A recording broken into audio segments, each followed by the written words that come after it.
Like breathing, eating, and sleeping, migration is a natural phenomenon, a part of life involving not only humans but animals and birds. History presents evidence of the contributions of migrants to the economic growth and development of modern cities and countries. Brain drain involving the mass exodus of professionals of African descent to Europe and America is a case in point. As a necessary feature of modern life, voluntary migration in accordance with laid-down procedures and codes is universally acknowledged. However, it becomes worrisome when migration becomes the only option to a perceived better life, thereby assuming an irregular pattern. A case of the devil and the deep blue sea, leaving victims vulnerable to exploitative trafficking networks. That's the global concern of today, which the world's largest black nation, Nigeria, is similarly saddled with. With federal government's efforts at reversing the trend described as a drop in the ocean, perhaps what could be the final wake-up call, according to commentators, is the death of 26 young Nigerian women on the Mediterranean.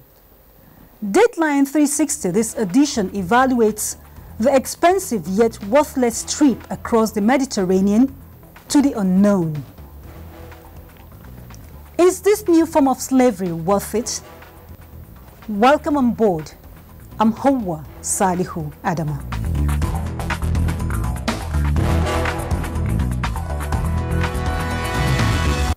They were offering me a job in Western Europe. When we came to the border, I understood that the offer was false. They threatened me with a gun and I was forced to walk over a mountain. I don't know where we arrived, but I understood that I was being sold and that I had lost my rights and freedom.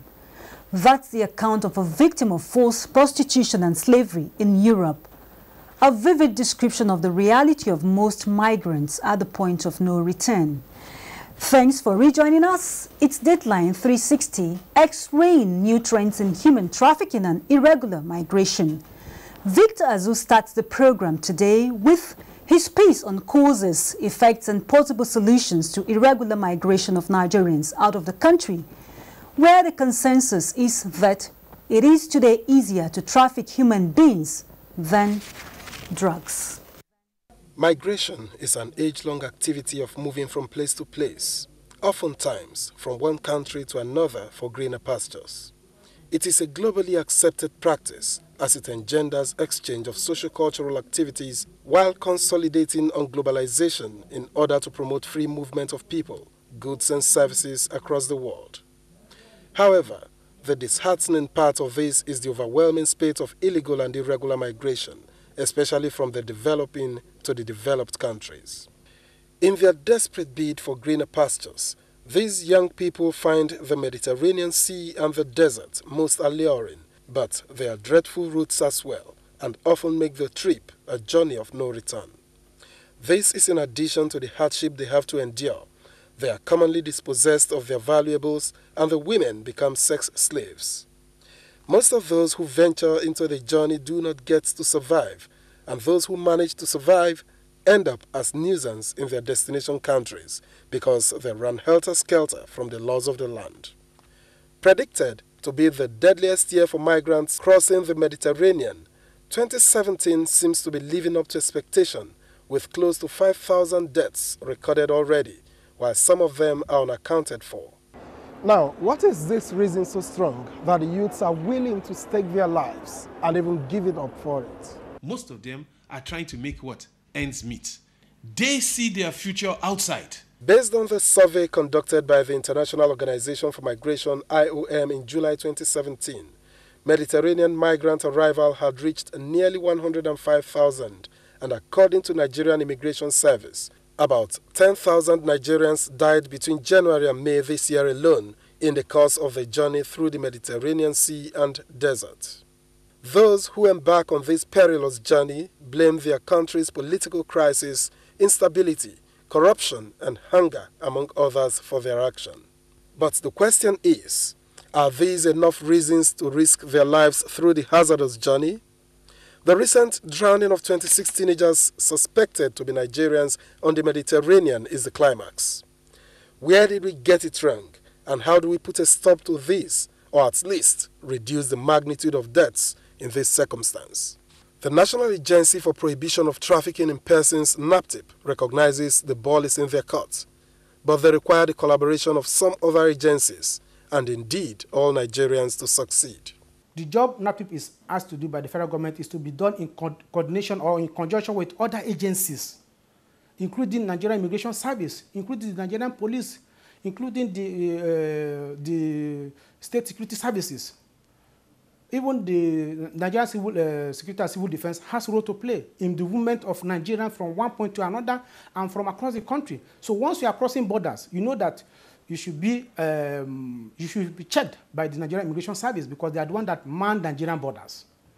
But you know again that we have porous borders where people go through unmanned borders, without being noticed. And that is what the criminals do. Many of these migrants are said to be ashamed of returning home despite the fact that they have lost everything and are not useful to their destination countries. This is where NAPTIP comes in again, and they are joined by the National Commission for Refugees, Migrants, and Internally Displaced Persons, as well as good-spirited Nigerians. After receiving them from the airport, and we ensure that they are interviewed and will now know the various skills and they will now make referral to the various agencies that will now ensure the proper reintegration. And not just being reintegrated, but a sustainable reintegration. They told me I was going to Germany, that if I get to Germany, I'm going there to school. They never told me it was prostitution. And that was what they told many girls I met there. So when I was in Libya, they sold me. But only the living can be engaged in this manner. Ultimately, prevention is better than cure, and all hands must get on deck to stem the tide of irregular migration. The federal government already led the way by setting up a committee led by the Attorney General of the Federation, Abubakar Malami, to investigate the death of the 26 teenagers and the alleged sale of Nigerian citizens through slavery. With renewed vigor on the part of all stakeholders, Nigerians will be hoping that never again will the youth of the country be given a mass burial away from home. In Abuja, Victor Azu reporting for Dateline360. Never again must such a heartbreaking experience occur. You will agree with me, Victor, that achieving this demands more commitment to the cause of making home more attractive and safe. Our next report takes us to a zone declared as the most endemic in external trafficking for a better life. Ogochukwuka Ona in Benin takes us through the trend in this area where 47% of victims convicted by the NAPTIP are reported to be from status symbol, poverty or greed. What could be the motivating factors?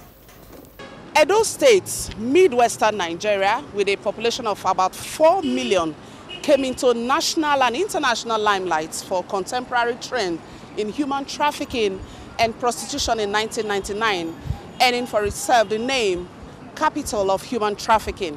Reports have it that Edo indigents, the women in particular, started migrating to Italy in the early 90s. People who travel out, male or female, primarily travel out to be able to make ends meet. Very soon they start sending money to their parents here. Their parents who were in a one-room apartment, hired apartment, before their travel, very soon we'll be looking for a house to buy. And in spite of the news we get every day, in spite of people dying, getting there, those who die in the desert and all that, they still want to go. It is greed. Over the years, the number of those who engage in irregular migration to Europe through the Sahara deserts and Mediterranean has skyrocketed, with recent reports from the National Agency for the Prohibition of Trafficking in Persons and Nigerian Immigration Service confirm Edo as the most endemic in the country. In the course of packaging this report, we came across one of the returnees recently, and her name is Blessing, and she would like to share with us her experience. The journey was so bad. People died, a lot of people, and a lot of people capsized. Many of them, I don't know how to put it, just that it's the grace of God. What advice do you have for other girls your age? They should not go.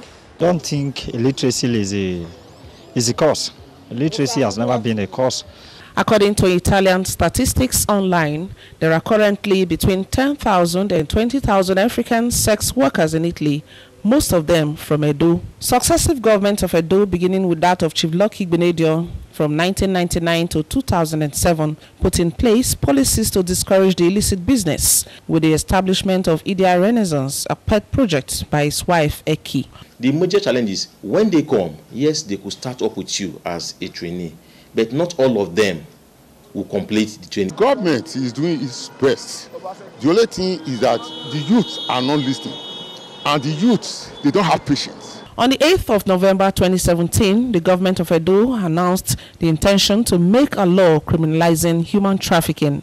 We as a state and as a government, we want to put an end to it. If the punitive measures are not there, the aspirants will not know that they are committing heinous crime. Most of these victims are recruited now from rural areas, so we are targeting the rural areas in our awareness raising. Ogochkuka Ona for Dateline 360. Increased awareness and more stringent punishment of culprits may perhaps do the trick, Ogochkuka.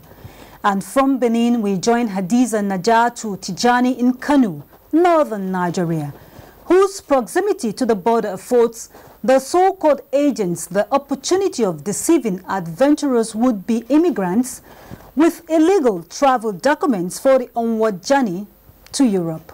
The pusherman that put me from Nigeria, I gave him money to not pay.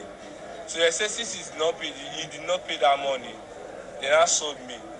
This excerpt is from a documentary captured by the International Organization for Migration, IOM, an arm of the United Nations. Victor, a Nigerian hoping to make it overseas, narrates his harrowing ordeal, loss of opportunity and enslavement. Modern-day slavery is not the only vice the migrants have to grapple with. Other allegations include all forms of abuse and human rights violations. Victor is not the only Nigerian in search of the so-called promised land in spite of the risks. The Nigeria Immigration Service says no fewer than 10,000 Nigerians have died between January and May 2017 while trying to illegally migrate through the Mediterranean Sea and desert in their desperate bid to cross to Europe, as many cannot afford air transport and valid documents. In Kano, the largest city in northern Nigeria, the cross-country move begins from motor parks. The fact that Kano is close to Niger Republic and the fare is affordable makes it a hotspot for those searching for greener pastures. The head of Department of Urban and Regional Planning, Bayero University Kano, Dr. Aliu Barrow, has studied the trend extensively and has written articles on the matter. He posits that weak institutions create an enabling environment for irregular migration to thrive. Well, Kano State is an entry point. For many years, it's a borderline between Nigeria and other West African countries. And as such, the main reason why these people enjoy moving from Kano to other countries in Europe through Sahara is largely because of corruption and informality on the ways. In other words, you can see that travelers going out of the country through airports are subjected to various forms of documentation by various security agencies. While you assume that you find the same security architecture across the roads, but remember this is a land transportation. As such, we know Nigeria's border is very thorough. But do transporters knowingly play a role in irregular migration? We do not carry passengers without valid documents, but it is the duty of security agents to check people's papers. Our job is to take them to their destination. If they are going beyond Nigeria to Libya, it doesn't concern us. We usually advise travelers on the proper documents they need to travel with.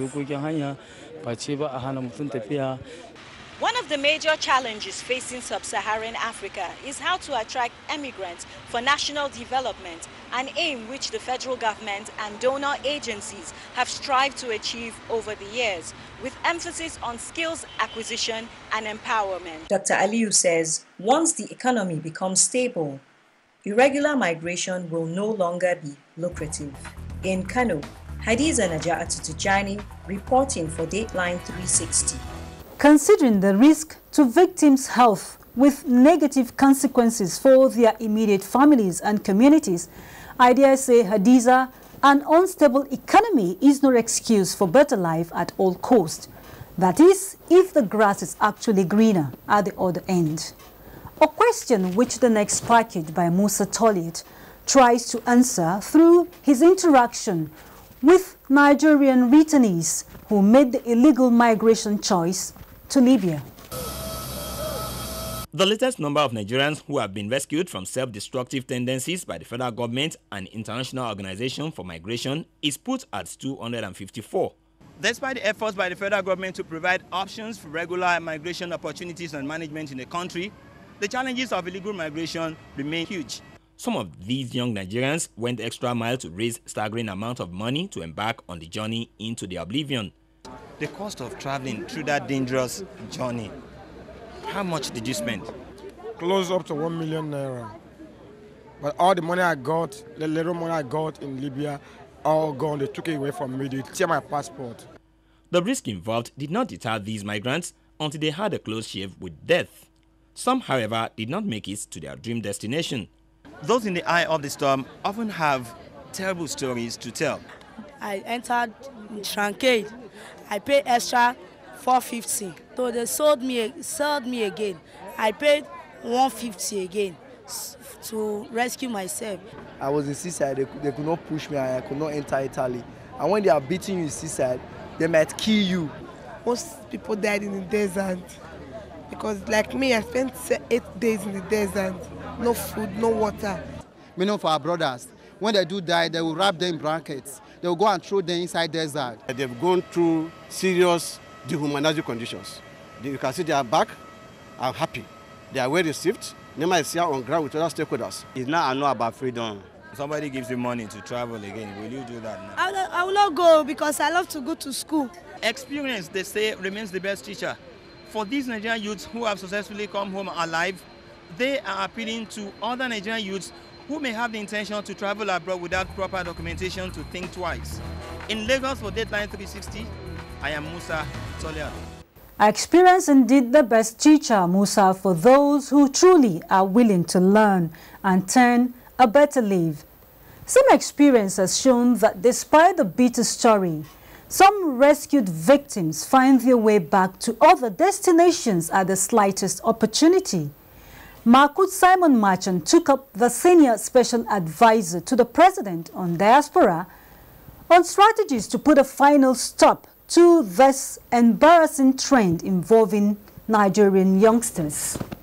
I'm here with the senior special assistant to the president on the diaspora and foreign affairs, Honorable Abike Dabiri Erewa. By the way, Honorable Abike was the chairman of the House Committee on the Diaspora, who worked very much on the issue of human trafficking. We thank you for joining us on Dateline360. Thank you very much. Why do human beings get trafficked, particularly from Nigeria? What's the major motivation? Well, you'll go to hear poverty, unemployment, but I'll tell you the real reason is ignorance. Ignorance. Look, for every person who gets trafficked, somebody is paying $4,000 to $6,000.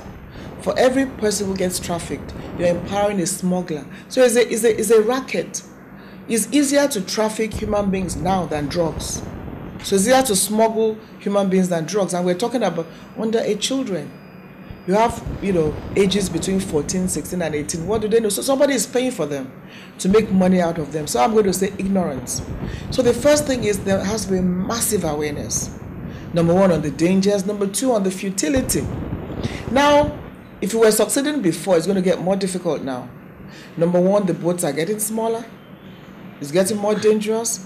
And then Europe, where you're going to, is not ready to accept you anymore. In fact, more often than not, they die before they get there. Yes, we heard about these 26 girls that died in the Mediterranean. That's the figure we heard. What about the numerous ones we didn't hear about? There are many cases of trafficked people just drowning at sea.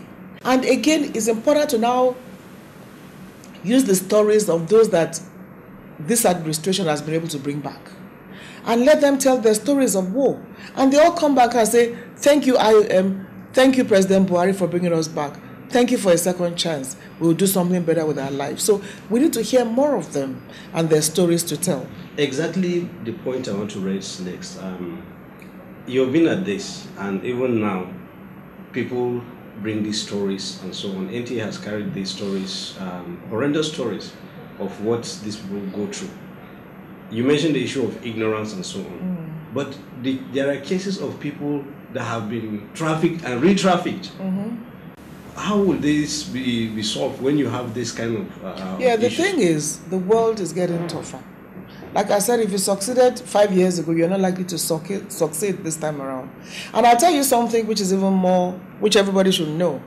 Now, some African countries like Niger have signed an MOU with Italy and some European countries. Now, when they even catch you in those countries, they are sending you, you're alive, they are even sending you to Niger and some other countries. That's what is going to happen. So when you get back to Niger and those countries, you can now apply for your asylum. Tell me where you'd rather be. I have even handled cases of those I personally received. When we brought back 24 from Libya, there were some we received personally, some of them stayed back, relocated. One called me about 2 months later and said, Honorable, I said, where are you calling from? He said, he's in Spain. You just came back from death. You found yourself in Spain. So it happens. How has this tool been playing? Education and enforcement. Have they been mixing well? Then that is the stage we're getting to now. Educate and then ensure that you enforce the laws. I think that is the stage we are in, and that is why I believe that we'll make progress in this issue of irregular migration and trafficking. Well, very much well said. We thank you very much, Honorable Abuja, for talking with us, and we wish you well as you continue this fight. Thank you, Makut. Thank you very much. Well, Hawa, that's it from this end. It's very clear that so much still needs to be done, even as these efforts are being made. Back to you, Hawa.